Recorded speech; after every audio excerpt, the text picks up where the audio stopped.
మన ఛానల్లో ఒక పెద్ద అప్గ్రేడ్ అని చెప్పొచ్చు. సో ఈ వీడియో పెట్టడానికి మెయిన్ రీజన్ ఏంటంటే కొంచెం నేను చాలా రోజులైంది నా పరిస్థితులు అవి చెప్పుకొని, ఎందుకు ఈ మధ్యకాలంలో నన్ను కొంచెం మీరు బాగా ఎంకరేజ్ చేస్తున్నారు. అందువల్ల నేను కూడా మీకు ఇంకొంచెం క్వాలిటీ అవుట్పుట్ ఇవ్వాలని, ఇంకొంచెం ఇన్ఫర్మేటివ్ వీడియోస్ ఇవ్వాలని, మంచి మంచి అన్బాక్సింగ్ తీసుకురావాలని అయితే నేను ఒక 90,000 వరకు ఖర్చు పెట్టి మన ఛానల్ కోసం ఒక పెద్ద అప్గ్రేడ్ చేయబోతున్నాను అనమాట. సో అప్గ్రేడ్ ఏంటి, నేను కొన్న ఈ కెమెరా ఏంటి, అలాగే నా ప్రీవియస్ కెమెరా ఏమైంది, కొంచెం ఒక 5 minutes అయితే వీటి గురించి మాట్లాడుకుందాం. ఆ తర్వాత నేను కొన్న కెమెరా కొంచెం ఒక మిస్టేక్ కూడా చేసిన ఈ కెమెరా కొనడంలో, అది కూడా ఎక్స్ప్లెయిన్ చేసిన. ఎవరైనా కెమెరా కొనాలనుకుంటే ఇప్పుడు ప్రజెంట్ మిర్రర్లెస్ కావచ్చు, ఏపీసీ సెన్సార్స్ కావచ్చు, డిఎస్ఎల్ఆర్స్ కావచ్చు కొనాలనుకుంటే ఈ లాస్ట్ ఒక 2-3 minutes మాట్లాడుతాను, మీకు యూజ్ అయితే అవుతుందన్నమాట. కొంచెం ఈ వీడియోని అందరూ చూసిన వాళ్ళు లైక్ చేయండి. అండ్ మన కంటెంట్ కానీ ప్రీవియస్ కంటెంట్ కానీ నచ్చినట్టయితే సబ్స్క్రైబ్ చేసుకుని సపోర్ట్ అయితే ఇవ్వండి. మరి ఏమాత్రం లేట్ చేయకుండా టాపిక్లో వెళ్ళిపోదాం, వచ్చేయండి గైస్. ఇంతకుముందు నా దగ్గర కెనాన్ 200D Mark II ఉన్నది. చాలా మంచి కెమెరా, ఎక్సలెంట్ కెమెరా, మనం దానికి ఏలు పెట్టలేము.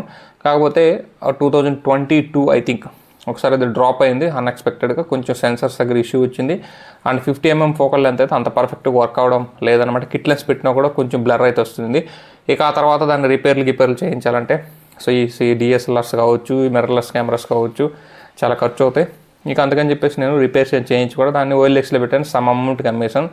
తర్వాత మళ్ళీ కొందాం అనుకున్న తర్వాత కెనాన్ M50 Mark II కొన్నాను, మిర్రర్లెస్ కెమెరా. అది కొంచెం అంత సాటిస్ఫాక్టరీ అవుట్పుట్ అయితే రాలేదు. సో దాన్ని కూడా తర్వాత కొన్ని పరిస్థితుల కారణాల వల్ల అమ్మేయాల్సి వచ్చింది. సో అది నాకు అంత సాటిస్ఫాక్షన్ అనిపించలేదు. అండ్ ఇప్పుడు వచ్చేసి ZV-E10 తీసుకున్నాను. దానికి వచ్చి సిగ్మా f1.4 లెన్స్ తీసుకున్నాను. సో ఇది మనకి బ్యాగ్ కూడా ఒకటి ఫ్రీ ఇస్తారనమాట. ఇది కంటెంట్ గురించి. దీంట్లోనే మనకి 64GB మెమరీ కార్డు కూడా ఇస్తారు. ఒక్కసారి కెమెరా ఓవర్వ్యూ చూపిస్తాను. కెమెరా ఓవర్వ్యూ చూపించి మీకు తర్వాత మిగతా టాపిక్ అయితే కంటిన్యూ చేస్తాను. ఇక్కడ మనకి ఇదైతే కెమెరా అనమాట. ఇది సోనీ ZV-E10 కెమెరా. ఇది APS-C సెన్సర్, బైనాక్స్ జెట్ ప్రాసెసర్ అయితే వస్తుంది. సింపుల్గా చెప్పాలంటే ఇది ఆల్ఫా సిరీస్లో సోనీ ZV-E10L అని చెప్పొచ్చు. బాడీ సపరేట్గా కొన్నాను. ఇక్కడైతే మీకు ఒక మైక్ వస్తుంది. ఇక్కడ మనకైతే వైట్ బ్యాలెన్స్ అండ్ ఇక్కడ bouquet mode, special bouquet mode ఉంటుంది. ఇది రికార్డింగ్ బటన్, ఇది మనకు ఆన్ ఆఫ్ బటన్. అలాగే ఇక్కడ మనకి వీడియోస్ ఫోటోకి షిఫ్ట్ అయ్యి ఉంటుంది అనమాట. ఇక్కడ మనకి వైట్ బ్యాలెన్స్ అడ్జస్ట్ చేసుకోవచ్చు. ఇక మినిమల్ ఆప్షన్స్ ఇవన్నీ కూడా నార్మల్ ఆప్షన్సే. అండ్ ఇక్కడ ఓపెన్ చేస్తే ఇక్కడ Type-C పోర్ట్ ఉంటుంది, మైక్రో USB ఉంటుంది, అలాగే ఇయర్ ఫోన్స్ మానిటరింగ్ పోర్ట్ అయితే ఇక్కడ ఉంటుంది. అలాగే మనకి ఇక్కడ చెప్పాలంటే ఇక్కడ ఒక మైక్ పెట్టుకోవడానికి ఉంటుంది. సో ZV-1లో అయితే మైక్ ఉండదు, దీంట్లో మైక్ ఆప్షన్ అయితే ఉంటుందన్నమాట. ఇక్కడ మనకి దీంట్లో సింపుల్గా చెప్పాలంటే మెమరీ కార్డు, అలాగే బ్యాటరీ అయితే ఉంటుంది. దీంట్లో 1080 mAh బ్యాటరీ వస్తుంది. రఫ్గా చెప్తే ఒక 45 minutes to 1 hour మధ్యలో అయితే షూట్ చేసుకోవచ్చు. 4K షూట్ చేస్తే తొందరగా అయిపోతుంది. 1080p షూట్ చేస్తే మనకు కొంచెం టైం అయితే బాగానే వస్తుంది అనమాట. ఇది ఈ కెమెరా గురించి. దీని పక్కన పెట్టేద్దాం. దీని పక్కన పెట్టేసి ఇక్కడ మనకి సిగ్మా లెన్స్ ఉంది. ఇది వచ్చేసి మనకి sigma f1.4 lens, 30mm lens అనమాట. వీటిని మనం DCDN లెన్స్ అని పిలుచుకుంటారు. ఇది 52mm ఫిల్టర్తో అయితే వస్తుంది. సో ఇది లెన్స్ అయితే.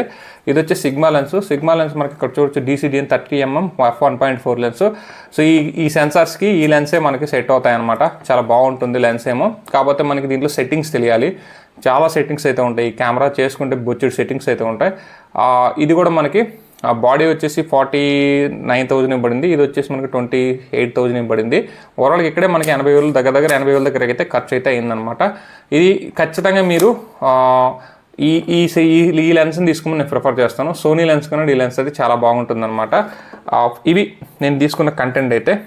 మొత్తంగా చెప్పాలంటే, సింపుల్గా చెప్పాలంటే ఇవి రెండే మనకి కాస్ట్ అయితే పడిపోయాయి. ఇంక దీంట్లో ఇంటర్నల్గానే ఒక మెమరీ కార్డు అయితే ఇస్తారు. ఆ మెమరీ కార్డు వచ్చి 64GB అయితే ఇస్తారనమాట. మీరు కొత్తగా మెమరీ కార్డు అయితే కొనొద్దు దయచేసి. సో దీంట్లో ఇస్తారు, నేను తెలియక కొన్నాను, దాన్ని ఇప్పుడు రిటర్న్ పెట్టాలన్నమాట. ఈ దీంట్లో సెట్టింగ్స్ ఇప్పుడిప్పుడే ట్యూన్ చేస్తున్నాను, కొంచెం టైం పడుతుంది. నేను అందుకే మీకు కొన్ని పిక్చర్స్ అయితే యాడ్ చేస్తాను. వీడియోస్ ఏమి యాడ్ చేయను, కొన్ని పిక్చర్స్ యాడ్ చేస్తాను. ప్రీవియస్గా వీడియో శాంపుల్ కావాలంటే మన ఛానల్లో లాస్ట్ వీడియో వచ్చేసి దీంతోనే షూట్ చేశాను అనమాట. కొన్ని సెట్టింగ్స్ చేంజ్ చేశాను, బట్ అంత పర్ఫెక్ట్గా అయితే రాలేదు, కానీ మంచి క్రిస్ప్ అయితే వచ్చింది. సో మనకి చాలా డార్క్గా బాగా క్రిస్ప్గా అయితే వచ్చింది. ఒకసారి చెక్ చేసుకోండి. వీడియో కావాలంటే ఫుటేజ్ అయితే లాస్ట్లో కొన్ని పిక్స్ యాడ్ చేస్తాను, చూసుకోండి. అండ్ వీడియో శాంపిల్స్ కూడా ఏమన్నా నేను షూట్ చేస్తే అవి కూడా నేను యాడ్ చేస్తాను. సో ఇది కెమెరా గురించి. దీంట్లో సెట్టింగ్స్ అయితే ఖచ్చితంగా నేను మీకు కానీ కావాలి అంటే సపరేట్ వీడియో చేస్తాను. నేను కూడా దీని మీద వర్క్ చేస్తున్నాను. అండ్ ఇది నేను కొన్న కెమెరా గురించి అయితే నేను క్లియర్ కట్గా చెప్పేసాను, ఎంత పడిందో కూడా చెప్పేశాను. ఇది కూడా ఈఎంఐలు ఉన్నాయి, ఈఎంఐలో పెట్టేశాను. సో ఇప్పుడు మనం మెయిన్గా మాట్లాడాల్సిన విషయం వచ్చేసి, ఇది మన ఛానల్కి ఎందుకు అప్గ్రేడ్ అనుకుంటున్నాను అంటే, సో బేసిక్గా వచ్చేసి మొబైల్తో ఇప్పుడు మీరు చూసేది మొబైల్తో ఫుటేజ్ షూట్ చేస్తుంటే అది కొంచెం తెలిసిపోతుంది అన్నమాట. ప్రొఫెషనలిజం అంత ప్రొఫెషనలిస్టిక్గా ఉండట్లేదు, అదొకటి. ఇంకోటి ఏంటంటే మొబైల్ అనేది ఆటో ఫోకస్ ఏ మొబైల్ తీసుకున్నా సరే లైటింగ్ ఆటో ఫోకస్ చాలా ఇష్యూ అయితే వస్తుంది. సో డిఎస్ఎల్ఆర్కి వచ్చినంత crisp and clear and background effects కానీ ఇవన్నీ కూడా మనకు మొబైల్లో రావు. ఒకవేళ బొకే మోడ్ పెట్టినా కూడా మొబైల్లో మనకు అంత ఇబ్బందిగా ఉంటుంది. సో ఇటువంటి కారణాల వల్ల ఇక తప్పదని చెప్పేసి నేను ఒక అప్గ్రేడ్ అయితే అయ్యాను. సో ఓన్లీ బికాస్ ఆఫ్ మన ఛానల్ క్వాలిటీ కంటెంట్ రావాలని అండ్ మీకు ఇంకొంచెం బెటర్ కంటెంట్ ఇవ్వాలని, సో నలుగురితో పాటు మనం కూడా వెళ్ళాలనే ఉద్దేశంతోనే ఇంత కష్టపెట్టి మనం అయితే అప్గ్రేడ్ అయితే అయ్యామన్నమాట. కొంచెం అర్థం చేసుకోండి, ఇది వచ్చేసి మామూలు ఇన్వెస్ట్మెంట్. ఇప్పుడు నేనున్న ఫైనాన్షియల్ పొజిషన్కి ఇది చాలా పెద్ద ఇన్వెస్ట్మెంట్. కొంచెం అర్థం చేసుకొని సపోర్ట్ అయితే చేయండి. ఖచ్చితంగా మీకు జెన్యూన్ రివ్యూస్ కావచ్చు, జెన్యూన్ ఇన్ఫర్మేషన్, జెన్యూన్ వీడియోస్ కానీ మనం అయితే ప్రొడ్యూస్ అయితే చేయబోతున్నాం అనమాట. ఇక ఇప్పుడు ఎవరైనా సరే ఈ కెమెరా కొనాలంటే కొనొచ్చా లేదా అని ఒక మాటలో చెప్తాను. సో ఎందుకంటే నేను ఆల్రెడీ డిఎస్ఎల్ఆర్ వాడున్నాను. అది కూడా సిఎంఎస్ సెన్సార్స్ మాత్రమే, క్రాప్ సెన్సార్. ఇది కూడా క్రాప్ సెన్సారే. అండ్ ఇది వచ్చేసి సీరియస్ చెప్తున్నాను, ఇది మీకు ఇటు ఇండోర్కి అటు అవుట్డోర్ రెండింటికి ఉపయోగపడుతుంది. ఇటు ఇండోర్లో వీడియో షూట్ చేసుకోవచ్చు దీంతో. ఒకవేళ దీన్ని కిట్ లెన్స్తో కొన్నారంటే అవుట్డోర్లో కూడా మీరు వ్లాగ్స్ షూట్ చేసుకోవచ్చు. జస్ట్ సింగిల్ ప్రెస్తో బొకే బటన్ వస్తుంది.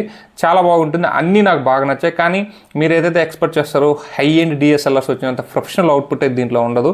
సో ఒక విధంగా చెప్పాలంటే మీ దగ్గర ఏదైనా ఐఫోన్ ప్రో మ్యాక్స్ ఉందంటే దానికంటే కొంచెం 5% బెటర్ ఫుటేజ్ అయితే ఇస్తుంది. బట్ ఆ ఫుటేజ్ని మీరు ఎంతవరకు ఎడిట్ చేసుకొని అవుట్పుట్ తీసుకురాగలనేది ఇక్కడ మ్యాటర్ అనమాట. ఖచ్చితంగా మంచి ఎడిటింగ్ సాఫ్ట్వేర్స్ వాడితే మంచి అవుట్పుట్ తీసుకోవచ్చు. అండ్ దీంట్లో ఇంటర్నల్ మైక్ ఉంటుంది కాబట్టి అవుట్డోర్లోకి వెళ్ళినప్పుడు కూడా మీరు ఈజీగా వీడియోస్ అయితే షూట్ చేసుకోవచ్చు, వ్లాగ్స్ షూట్ చేసుకోవచ్చు. పెద్ద వెయిట్ కూడా ఉందో 277-8 గ్రామ్స్ ఉంటుంది.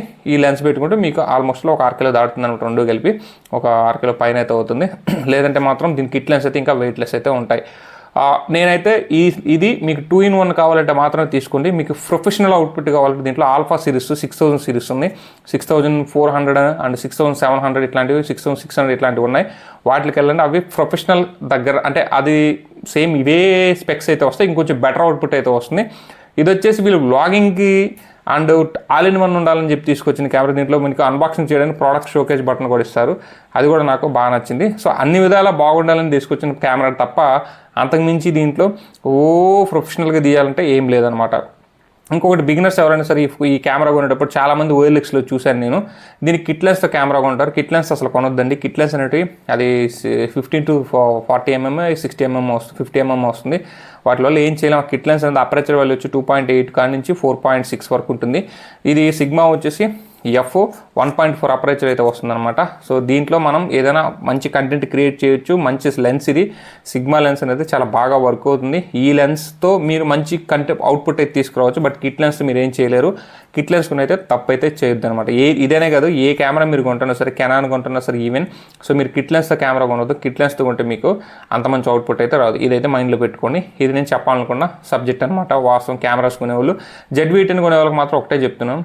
సో దీని నుంచి మీరు పిండి కొద్ది రొడ్డు అన్నట్టు అవుట్పుట్ ఎక్స్పెక్ట్ చేయండి. కానీ ప్రొఫెషనల్ అవుట్పుట్, మంచి మంచి ఫొటోస్ ఇవన్నీ అయితే దీనివల్ల కాదు. ఇది దీని శక్తికి మేర ఇస్తుంది. బట్ అన్నీ వస్తుంది. దీంట్లో ఫొటోస్ వస్తాయి, వీడియోస్ వస్తాయి, అవుట్డోర్ వ్లాగింగ్ చేసుకోవచ్చు, ఇండోర్ వీడియోస్ చేసుకోవచ్చు, ప్రొడక్ట్ అన్బాక్స్ చేసుకోవచ్చు, బొకే వీడియో తీసుకోవచ్చు, అన్నీ వస్తాయి. All in one. అదొక్కటి చెప్తున్నా, all in one, but not that great at all అనేది చెప్తాను అనమాట. సో గైస్, ఇది సింపుల్గా నేను ఈ వీడియో చేసిందని కూడా నేను మన అప్గ్రేడ్స్ గురించి అండ్ ఎవరైనా కెమెరా కొంటుంటే ఈ టిప్స్ అయితే ఉపయోగపడతాయని నేనైతే చెప్పాను. ఇన్ కేస్ వీడియో కానీ లైక్ చేయండి, షేర్ చేయండి, మన ఛానల్ సబ్స్క్రైబ్ చేసుకుని సపోర్ట్ అయితే ఉంది. This is your signing off. జై హింద్.